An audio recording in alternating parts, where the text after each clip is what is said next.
Psicopedagoga, você está realizando uma avaliação e chegou o momento da visita escolar. Bate aquela insegurança: o que é que eu vou perguntar? Com quem que eu vou conversar? O que é que eu vou vestir? Pois é, isso é normal no começo, mas fica comigo até o final desse vídeo que eu vou te contar como é que eu faço a minha visita escolar e ainda vou deixar o meu questionário de presente para você.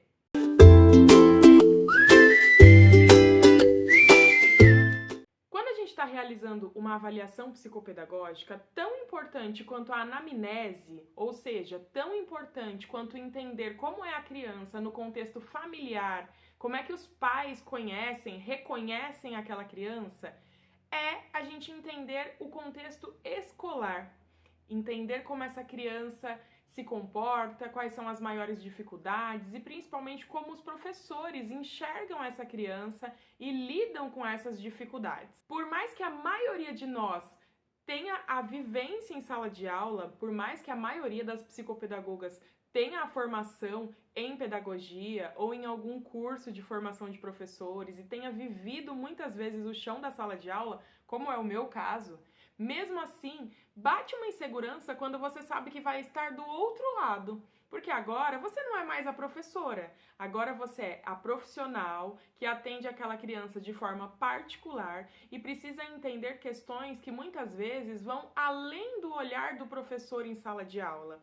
Com as respostas que aquele professor vai trazer para você, você precisa de um raciocínio clínico para entender questões, entender aspectos que vão vir nas entrelinhas. A primeira coisa que a gente deve se questionar é sobre o que usar. Tem uma roupa adequada? Na verdade, eu acredito que não.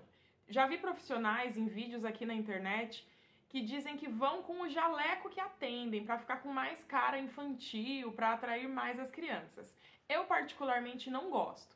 Costumo colocar uma roupa confortável, uma roupa mais formal, mais discreta e ir bem apresentável, lógico, porque a visita escolar também é o nosso cartão de visitas. A impressão que você vai passar para aquela equipe, com certeza vai abrir ou fechar as portas para futuros pacientes. Então, não esqueça de ser acolhedora, agradável, objetiva, falar de uma maneira clara e mostrar para aquela equipe o que é que você está fazendo ali e que você realmente é muito boa no que faz, sabe, entende qual é o seu propósito na psicopedagogia.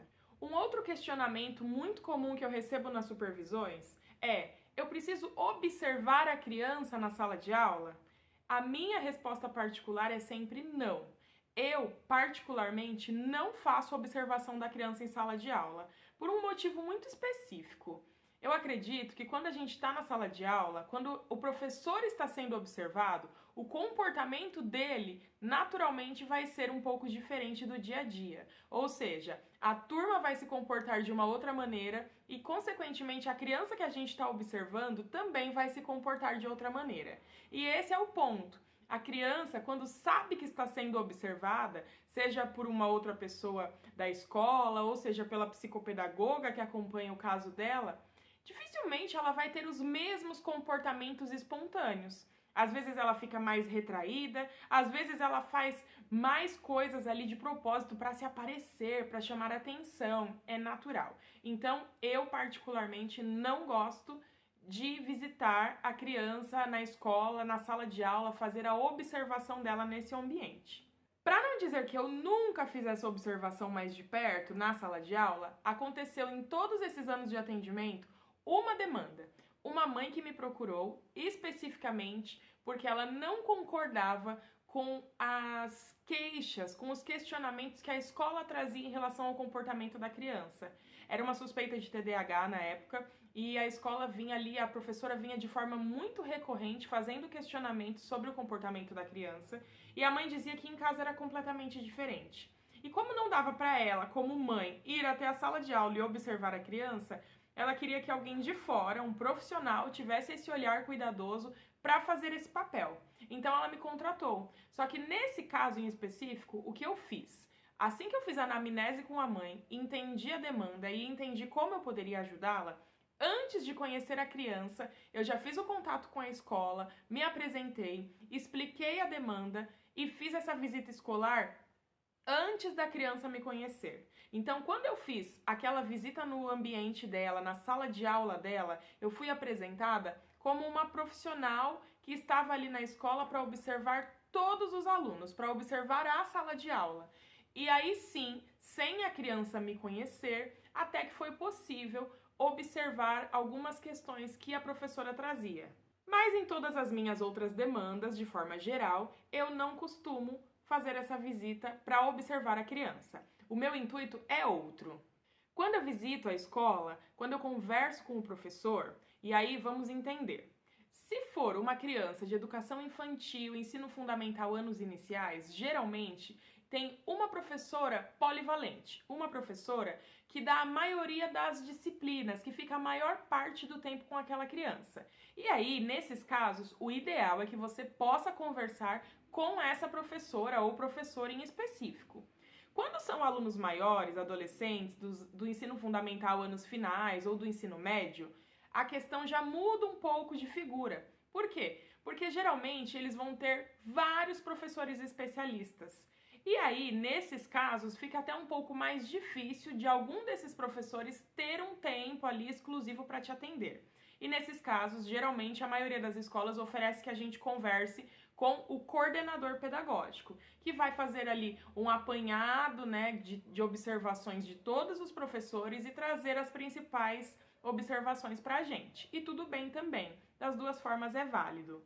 Quando eu estou com a professora ou com a coordenadora ou mesmo uma orientadora educacional, que algumas escolas já têm, uma psicopedagoga institucional ou uma psicóloga que faz esse trabalho de orientação, eu procuro entender ao máximo como aquela equipe trabalha, como aquela equipe enxerga a minha criança, o que aquela equipe já faz para ajudar a minha criança. Esse é um ponto bem importante que muitas vezes a gente esquece. A gente pergunta, a equipe fala sobre as dificuldades da criança, mas e aí? O que é que já tem sido feito para que isso melhore?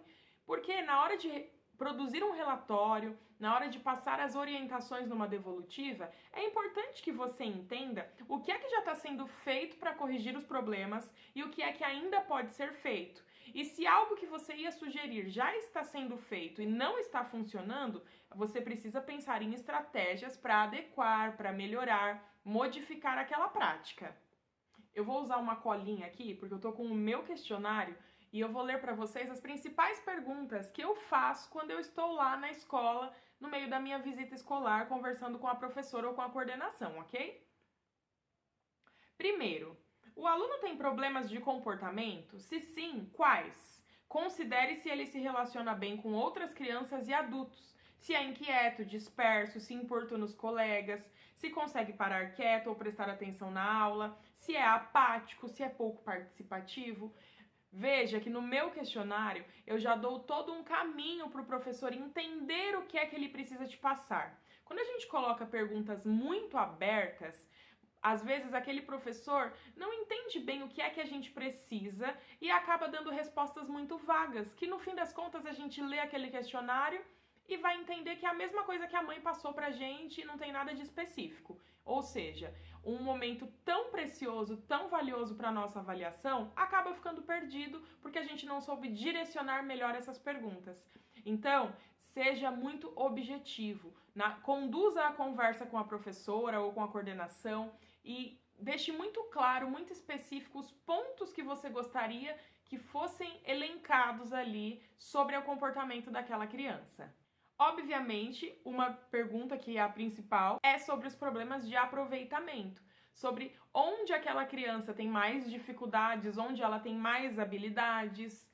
Terceiro, eu gosto de perguntar também se essa criança tem uma participação ativa da família, como são as tarefas de casa, os estudos para a prova, os trabalhos, se essa família vista a agenda, se é participativa nas reuniões, nos eventos da escola. Esse também é um ponto bem importante.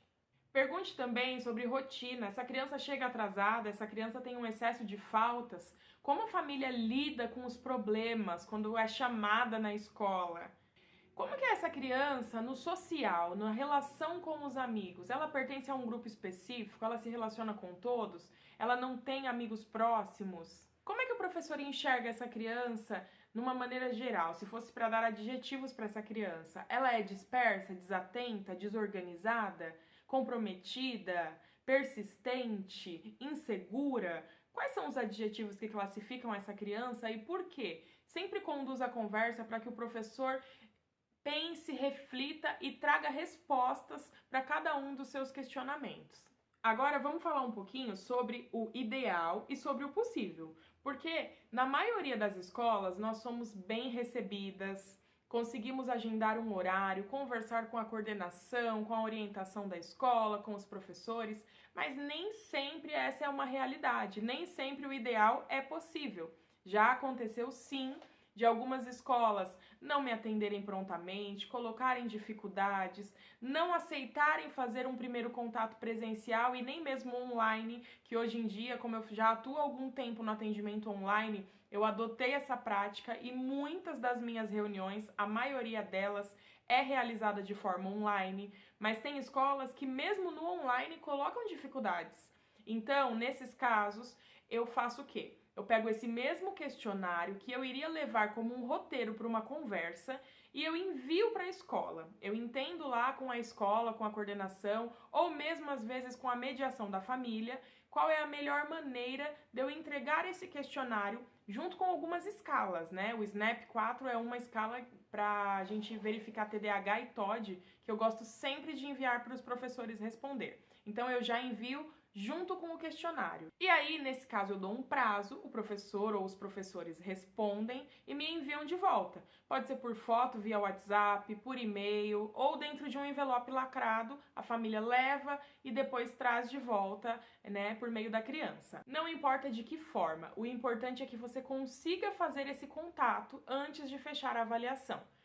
Se não for possível, se você tentou de todas as maneiras, como já aconteceu comigo também, felizmente poucas vezes, aí sim você fecha a avaliação e coloca uma observação no seu relatório de que o contato com a escola, infelizmente, não foi possível por isso, isso e isso, e explica todas as suas tentativas.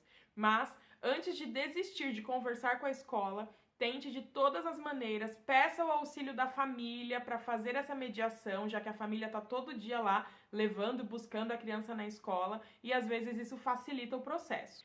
E agora, se esse vídeo foi importante para você, não se esqueça de curtir, compartilhar, enviar ele para quem você acha que pode se beneficiar e eu vou deixar um convite e um presente para você. Se você quiser receber o questionário que eu utilizo no meu dia a dia, em todos esses anos eu fui aprimorando e aperfeiçoando e hoje ele faz parte da minha prática nas visitas escolares, eu vou deixar para você lá no meu grupo do Telegram. Vou deixar o link aqui na descrição do vídeo e também se você me chamar lá no direct no meu Instagram, eu envio para você. Eu espero que esse vídeo tenha feito sentido e vamos juntos, porque com afeto e conexão todos podem aprender. Até o próximo!